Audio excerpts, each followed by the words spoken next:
Começa agora na Mundial. Programa Música e Mensagem. O som que eleva a alma. Com Victor Rebelo. Olhe pra mim, preste atenção. Vou lhe contar uma história de amor.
Boa tarde, amigos ouvintes.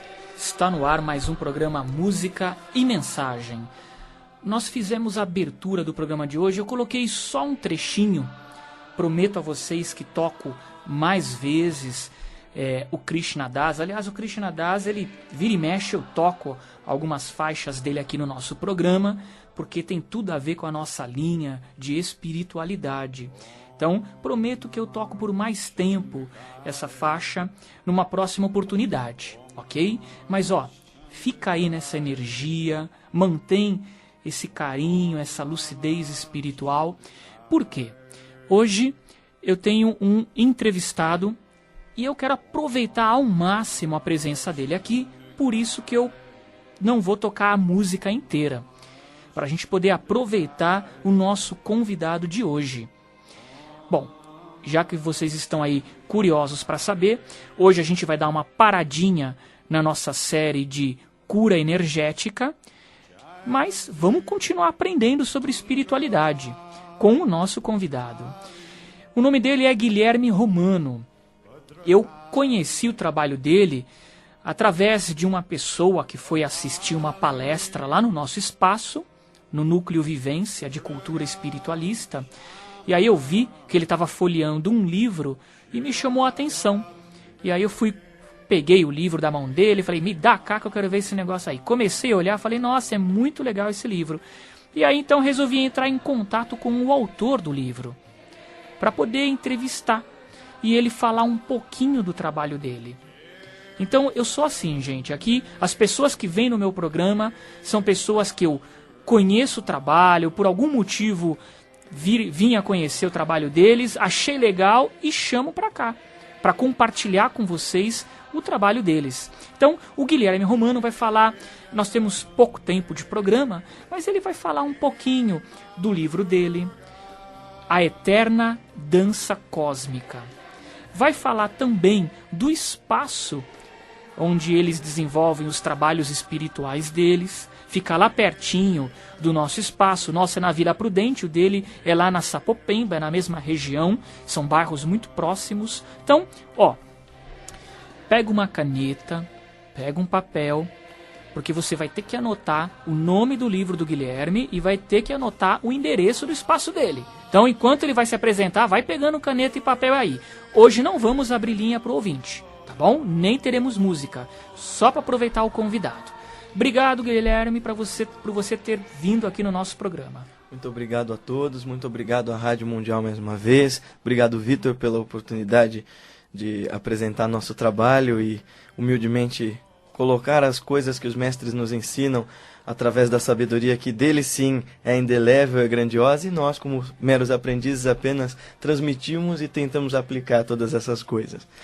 Eu fiz uma pesquisa na internet para conhecer o espaço de vocês e eu vi uma entrevista que você deu, acho que na Ana Maria Braga, quando você era bem garotinho. Quantos anos você tem agora? Na verdade, eu tenho 20. 20, que bacana. Quando eu lancei a revista Cristã do Espiritismo, eu tinha 22. Você tem 20 e já faz todo esse trabalho aí nessa área espiritualista. Que legal, fico muito feliz. E eu vi você era bem garotinho, você estava dando uma entrevista na Ana Maria Braga, porque você tem clarividência desde cedo, você é médium. Fala um pouquinho dessa tua trajetória nesse caminho espiritual. Bom, para falar disso é um pouco longo, né? Rendeu um livro inteiro. É verdade. Mas o que acontece é que desde pequeno, e a mediunidade inclusive me ajudou a ter memórias muito claras desde os meus primeiros anos de vida, né?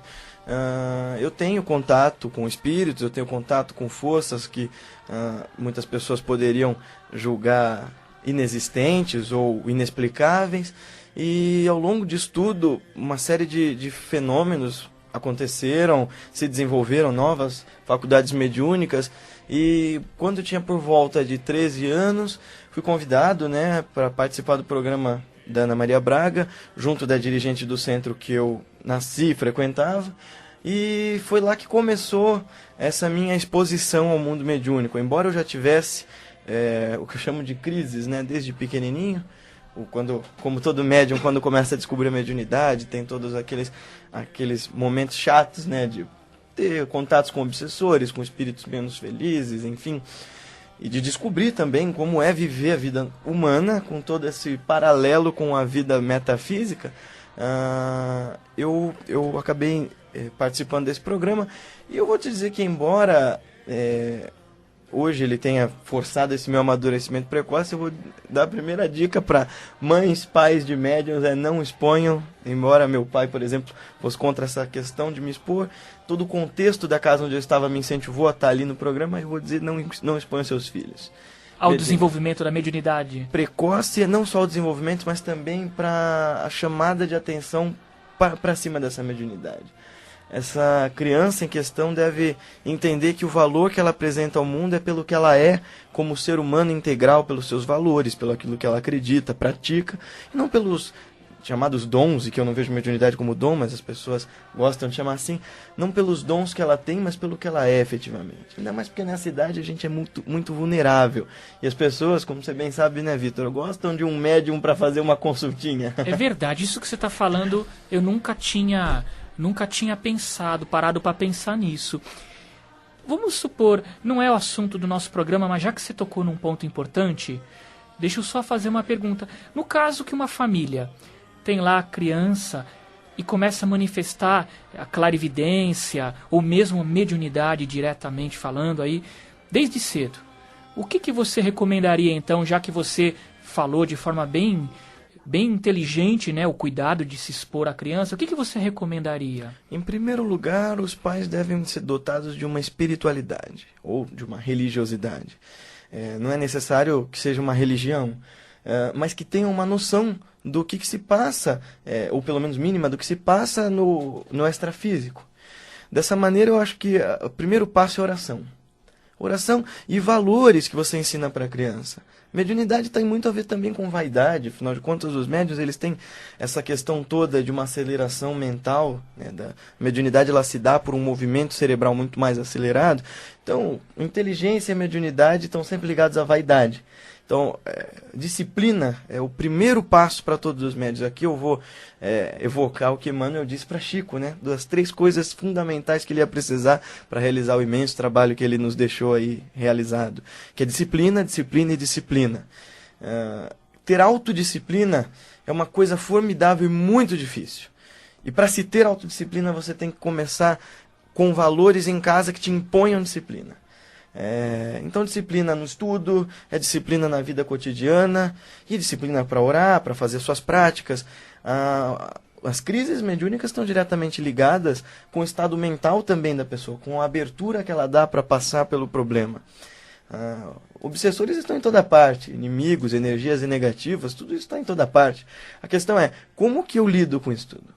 Como eu posso ter uma vida humana em conjunto com uma capacidade de entender o que está além dessa vida humana? E você acha que uma criança, então, no caso, quando ela é colocada muito no centro para estimular o desenvolvimento da mediunidade, ela acaba meio que não sabendo lidar com essa... Eu vou ser polêmico aqui, eu vou dizer que desenvolver mediunidade em criança, para mim, é um crime. Porque assim... Mas o pai e a mãe que vê seu filho tendo sintomas mediúnicos, ele deve, então, procurar um auxílio do centro? Claro, deve sim. Em primeiro lugar, não exponha seu filho a um tratamento terapêutico extremamente mundano. Ou seja, vamos levar ele num psiquiatra e que a pessoa vai tratar ele completamente à base de medicações. Primeiro, isso vai diminuir muito a capacidade cerebral, intelectual, hormonal do teu filho. Você pode gerar danos físicos para essa criança pro resto da vida. Segundo, que os remédios eles vão provavelmente bloquear a mediunidade por um certo tempo, mas depois ela volta à tona com muito mais força e com muito menos equilíbrio. Ter uma religião é fundamental. Embora eu diga que espiritualidade é o essencial, estar num lugar religioso faz bem e faz parte do processo, porque primeiro você descobre a metodologia disciplinar daquele lugar que você escolheu, que não precisa necessariamente ser espírita ou umbandista, enfim. Em segundo lugar, você tem outras pessoas com quem compartilhar isso. De mãos dadas, a gente sempre brinca no espaço que dirigimos. Embora ninguém tenha respostas porque esteja além, e estejamos todos tateando no escuro em busca de uma luz, de mãos dadas é mais difícil cair. Um segura o outro, é mais fácil, é mais firme caminhar. Então é isso que é religião na pureza que ela deve ter, né? Sem todas os dogmas e sandices que nós, seres humanos, ainda tão falhos, colocamos em tudo que nós temos, né? Interessante. Puxa, um dia você precisa voltar aqui pra gente abordar esse tema, hein? Vai ser um prazer. Porque a gente tocou num assunto e é importante isso tudo, porque você vivenciou isso na pele. Ah, sim. Né? Então eu acho muito importante você que passou por isso, como o Gasparetto passou por isso. São pessoas que passaram e vocês têm muita dica, muita orientação para dar. Vamos aí deixar para um próximo programa. Eu só gostaria de fazer esse pequeno adendo sobre a questão que eu falei, isso é um crime. O que para mim é um crime? A criança chega, o jovem mesmo, chega no centro e tem aquela história. Você tem que trabalhar, você tem que desenvolver. Um dos nossos mestres sempre diz, ninguém pode dar de comer ao outro se está com fome. Não tem o que ele dar de comer para o outro, se ele não tem o que comer para si. Então o médium ele tem que se preparar, tem que ter uma vida terra bem estruturada, uma vida familiar bem arquitetada, porque se tudo tiver uma bagunça, ele vai passar bagunça para as pessoas. Que condição eu tenho de dar equilíbrio para outras pessoas, Vitor, se eu não tenho equilíbrio para mim mesmo? Então, crianças não têm que trabalhar coisa nenhuma, crianças têm que se preparar, têm que estudar, têm que participar do centro, têm que ter a disciplina espiritual da igreja, do templo, enfim. Mas não precisa colocar muita responsabilidade espiritual nas costas dessa criança, a não ser que ela queira ser um sacerdote. Eu acho que criança não tem muita noção do que vai ser ao longo do tempo, exceto essas crianças índigo, né, que nascem determinadas a fazer alguma coisa e assim o fazem. Eu acho que por esse tempo ela tem que ser resguardada, ela tem que ser protegida ao máximo. Legal, puxa, muito importante aí o toque que você dá pra gente, pros nossos ouvintes que de repente têm filhos que estão tendo fenômenos mediúnicos e lidar com naturalidade, buscar uma orientação espiritual, mas evitar desenvolver aquilo que a criança não está preparada, não tem maturidade para desenvolver. Eu penso dessa forma também. Eu achei a tua colocação, você que vivenciou isso, muito importante. Vamos então falar um pouquinho do teu livro. Como a gente tem o nosso tempo, então eu tenho que controlar aqui. Vamos falar um pouco então desse livro belíssimo. A capa, de quem que é a capa? É de um grande amigo chamado Felipe Watanabe. Dá uma olhada nos trabalhos dele. Inclusive um amigo meu, um tio meu que trabalha bastante com arte, falou, nossa, você tem uma coisa única, né? Porque o Felipe Watanabe, ele é cartunista, ele faz esses quadrinhos de graphic novel, como X-Men, essas coisas. Não é que ele faça dessa, mas é nesse estilo de ilustração. Ele é professor de ilustração, e eu acabei pedindo para um ilustrador desse tipo fazer umas ilustrações completamente espiritualizadas, né? O que é uma coisa quase inédita. Geralmente a gente tem pintores e artistas mais naquela linha das pessoas que desenham os mestres ascensionados para Fraternidade Branca, sim, pintores mediúnicos. E no caso do Felipe foi realmente uma joia rara. Tem ilustrações dele ao longo de todo o livro, ilustrações que ele, sem saber se era médium ou não, foi altamente intuído a fazer, né? Retratações de algum dos nossos mestres, foi bem bacana. E o que você conta? É claro que o livro é grosso, tem muito conteúdo, mas só para dar uma visão para os nossos ouvintes, o que você conta no livro? Bom, vamos só começar como que eu comecei esse livro, que história é essa, né? Eu acho que a maioria das pessoas que quer escrever sempre fica começando alguma coisa e nunca termina, né? Então, desde pequeno eu sempre gostei muito de ler e sempre comecei muita coisa e nunca terminei. Então, num determinado momento da minha vida, eu já tinha o Nel, né? Ele estava começando, é o espaço que dirigimos. Um dos nossos mestres, meu divino guru, né? Shri Shiva Harinanda, numa das mais sérias crises da minha vida, disse, olha, você vai para a Índia. Eu, na época, nunca tinha viajado para fora, sabia falar inglês, mas nunca tinha viajado para o exterior. Não tinha dinheiro para isso e 2 semanas depois, simplesmente, as coisas aconteceram para que eu fosse. E aquilo foi um choque muito grande para mim, porque eu, na época, era absurdamente cético, embora médium, né? Eu era muito questionador, sou ainda. E aí fui para a Índia, lá tudo que aconteceu ali mudou completamente minha maneira de ver o mundo, de sentir as coisas. E então resolvi compartilhar isso com as pessoas. Quando eu estava numa das viagens de trem, de Calcutá, se eu não me engano, para Mumbai, foram 26 horas de viagem de trem, e eu resolvi começar a escrever. Eu viajei muito de trem ao longo da Índia inteira, então eu estava pincelando algumas coisas. E fui mexendo num dos escritos de uma ideia, de um texto filosófico que eu estava fazendo. E eu pensei, poxa, tá na hora de eu começar a compartilhar tudo isso que os mestres, os espíritos, os mentores, os guias, todos eles me passam ao longo de todos esses anos. E como que eu posso fazer isso sem dar ares de que sou eu que sei tudo isso, né? Afinal de contas, eu na época tinha 18 anos. Como que uma pessoa de 18 anos teve acesso a todo esse saber?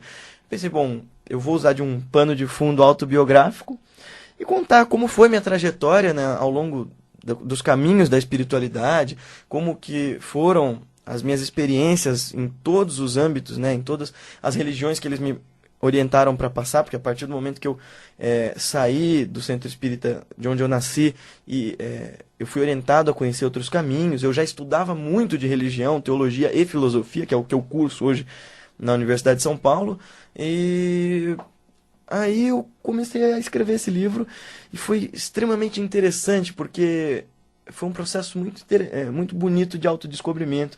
Queridos amigos me ajudaram no processo de correção, de revisão do livro. Foi muito interessante, até que ele foi lançado, né, na Bienal do Livro de São Paulo do ano passado. E agora a gente tem os novos livros a caminho. Então o livro, ele pode-se dizer que ele é uma mistura de autobiografia, uhum, com ensinamentos, uhum, e com romance. Tem histórias que você criou ou não? Olha, tudo que eu coloquei no livro aconteceu mesmo comigo. Eu posso ter omitido muita coisa. Omitido, inclusive, porque é difícil para as pessoas, é difícil para mim me deparar com certas coisas que não estão diretamente conectadas com a nossa ideia de mundo. Não que seja o mundo concreto, o mundo real. Mas a nossa ideia de mundo é aquilo que a gente percebe através dos nossos 5 sentidos. E se isso extrapola, isso choca bastante. Então, tem muito mais do que eu contei aí na Eterna Dança Cósmica, que basicamente é uma autobiografia, no qual, até por orientação dos amigos e dos mestres, eu dei bastante esse ar de uma fofoca espiritual da vida de um médium. Eu tô colocando assim, mas é porque a gente gosta de saber histórias. Eu, por exemplo, sou um leitor ávido e eu adoro histórias de todo tipo. Adoro mesmo. Eu sempre comento que eu acho que o livro mais importante sobre espiritualidade escrito no século XX é a autobiografia de um yogi, de Paramahansa Yogananda. É um dos meus livros favoritos também. Pode não ser melhor, porque melhor e pior é relativo, é conceito de cada um. Mas é o mais importante, porque para mim está escrito ali a arte do bem viver. Só que está escrito de uma maneira tão gostosa, tão pura, tão interessante, que você devora aquele livro em pouco tempo. É muito verdade. bom. E eu tentei sim, né? As pessoas vão falar, olha, ele tentou seguir mais ou menos uma maneira... um modelo de história parecido com o do Yogananda. Tentei sim, porque todo mundo busca fonte de inspiração em algum lugar. E eu pensei, nossa, como que eu vou contar o que eu aprendi com os meus mestres desde pequeno, né? Como que até conto como a autobiografia de um yogi veio parar na minha vida por obra de amigos e até dos mestres. E eu usei desse modelo de contar desde a minha infância o que acontecia. Vocês só não vão notar a inocência e a pureza do Yogananda, primeiro porque eu estou milhões de anos-luz de distância da grandeza dele, segundo porque o que eu passei ao longo da minha infância com a mediunidade é bem mais pesado, é bem mais, eu vou dizer até um pouco obscuro, justamente por ter sido uma mediunidade... desculpa, derrubei uma coisinha aqui agora. Ter sido muito mais denso o meu caminho até conseguir esse equilíbrio, né? Até por conta da questão energética do nosso mundo, da minha própria história passada, né? Vai lá saber o que foi feito do Guilherme em outras vidas para vir com essa carga tão enorme de mediunidade, que justamente entra naquele ponto. Para mim, mediunidade não é dom. Mediunidade é ferramenta de trabalho. Assim como qualquer faculdade física que você tenha, qualquer aptidão que você tenha para incorrer no bem. Ou seja, mediunidade ela vai ser um dom na medida que você utilizá-lo para um benefício. E eu sempre procuro trabalhar, que nem nessa série energética que nós estamos fazendo aqui. O que eu procuro mostrar para as pessoas é que, por exemplo, a clarividência em si, ela não é necessariamente uma mediunidade, porque você pode desenvolver. Então, com técnica, com exercício, a gente pode estimular o chakra frontal, abrir a clarividência. Eu falo isso de experiência própria. Eu comecei a realizar os exercícios, comecei a abrir a clarividência, aí dei uma parada, fechou de novo. Então, aí a gente volta a praticar, volta a abrir, até que a gente firma, toma uma disciplina. O mesmo com projeção astral. Né? Projeção astral, você vai, realiza a técnica, sai do corpo, aprende com os espíritos. Agora, a mediunidade, sim, requer um espírito junto, tá atuando. Agora, como você falou, né? Não é algo que faz alguém especial. Especial é o que você faz com isso. Exato, né? Exato. Uma vez me perguntaram, porque no centro eu acho que você também já passou por isso no teu espaço. As pessoas vêm falar para mim, mas eu queria fazer um trabalho espiritual e você me deixou para fazer uma atividade burocrática ou limpar alguma coisa. E eu perguntei para a pessoa, o que você entende como trabalho espiritual? Olha, eu entendo que tem que incorporar, tem que ter o ziriguidum dela lá. Eu falei, olha, para mim espiritual, ainda mais fazendo filosofia, é toda e qualquer atividade que realça e enobrece as qualidades do espírito. E para mim espírito é o nosso eu, o nosso ser, na última instância, o que nós somos de verdade. Então qualquer coisa que eu fizer, buscando o meu melhor, buscando ser melhor hoje do que eu fui ontem, melhor amanhã do que eu fui hoje, são atividades espirituais, porque estão fazendo de mim um ser espiritual. Eu tenho um amigo que sempre fala uma frase, um trabalhador lá do Neana, que diz que nós temos o grande equívoco de achar que somos seres terrenos, pensando ter vivências espirituais. E na verdade nós somos seres espirituais, tendo algumas vivências terrenas ao longo de 50, 60, 100 anos aí. Vamos aproveitar então? Fala um pouquinho, nós temos ainda alguns minutos, do espaço de vocês, o Neuna. Explica o que quer dizer o nome, as atividades que vocês realizam, o endereço. Bom, nosso espaço, Núcleo de Estudos Espiritualistas, Luz da Nova Alvorada, foi uma casa que, junto a uma grande amiga e mãe de outras vidas, Aldelise, começou com o propósito que os mestres nos mostraram de que não existe uma única religião, um único caminho, que detém a verdade absoluta e detém a Deus dentro dele. Para nós, ainda mais sendo praticantes ávidos de yoga, né? É a prática essencial da casa. Yoga aqui não se entende como exercício físico, mas é o exercício do espírito, é a união de verdade de si consigo mesmo, de si com o universo e de si com Deus. Não existe uma prática única que tenha essa verdade absoluta. Então nós queríamos ali, como praticantes da yoga, através da razão, que vem do espiritismo, né? Essa busca da razão, essa busca do saber, entender quais eram os métodos que podiam nos facilitar o encontro com Deus, o encontro com a nossa iluminação, enfim. Para nós, a gente acredita que todas as religiões, caminhos e práticas que ajudam você a realizar o que para nós é a nossa filosofia central, chamada revolução de si, que é justamente essa capacidade de ser para si mesmo melhor, mais feliz e mais contente consigo mesmo, conhecendo melhor a si mesmo, são caminhos não só válidos de serem estudados e teorizados, mas também de serem praticados, aplicados. Então o Neona tem todas essas atividades no campo de tratamentos, de palestras. Nossa casa funciona da seguinte maneira: de segundas-feiras, a partir das 19h30, a gente tem os trabalhos de passes e palestras. Então, peraí. Segunda, às 19h30, passes e palestras. Exato, exato. Vamos lá, terça. De terça nós ainda não temos atividades. Os passes e palestras são abertos para todo mundo. É só chegar lá, não precisa se inscrever. Não, de maneira alguma, é só chegar lá. De quintas-feiras nós temos os tratamentos, né, que mediante uma consulta marcada, agendada no telefone do Neona, vocês vão passar numa consulta, a gente vai passar alguns tratamentos caso precise. Então nós temos trabalhos de cura, de cirurgia espiritual, nós temos trabalho de desobsessão, enfim. Vale lembrar que o Neona não cobra em absoluto por seus tratamentos. Então é tudo gratuito. Exatamente. E de sábados nós temos nossos atendimentos, ou em algum dia mediante a marcação prévia. E de domingos e quartas nós temos o curso e prática de Raja Yoga. Raja Yoga é Raja é régia, né? Vem de rei, maior, a maior das yogas, que nosso guru ensinou para nós. Shri Swami Shiva Harinanda é um dos mestres que temos conosco, e para nós é a prática essencial do Neona. Aí tem um custo, porque é um curso. Exato, tem uma contribuição voluntária, né? E ele funciona de quartas a partir das 19h30 até as 22 horas, e de domingos das 9 da manhã às 11h30 da manhã. Nosso guru brincou quando a gente começou, os trabalhadores só, né? Falou: olha, tudo na vida tem um preço. O preço de vocês é para acordar de domingo de manhã. É verdade. Telefone e endereço. O telefone do Neona é 96497-9747. De novo. 96497-9747. Endereço. O endereço é na Avenida Sapopemba 137. Avenida Sapopemba 137. Para quem está vindo do centro da cidade, entrando ali na Salim Faramaluf, você vai pegar o acesso para a Avenida Sapopemba.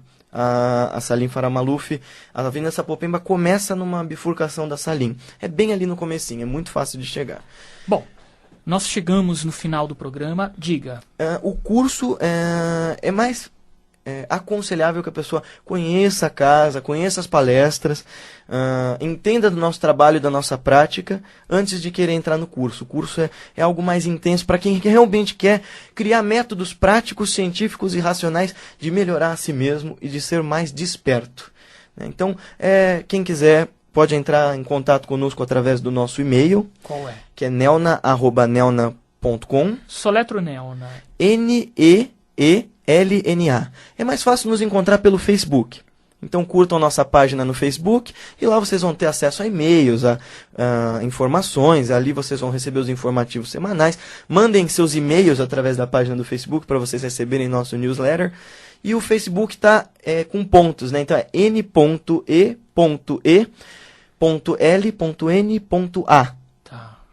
Bom, eu agradeço a tua presença, passou muito rápido. Eu gostaria que você voltasse futuramente, mais vezes, ainda esse ano no programa. Vai ser um prazer. Que a gente pode escolher um tema e debater, falar sobre esse tema aí. Vai ser um prazer e uma imensa honra. Legal. E a todos os ouvintes eu desejo toda a paz, sabedoria e iluminação que vem de Deus e dos mestres. E como a gente fala sempre quando encerramos nossa prática, Namastê, Harion. É isso aí. E como encerramos sempre o nosso programa, até sábado que vem, paz e luz no coração de todos vocês.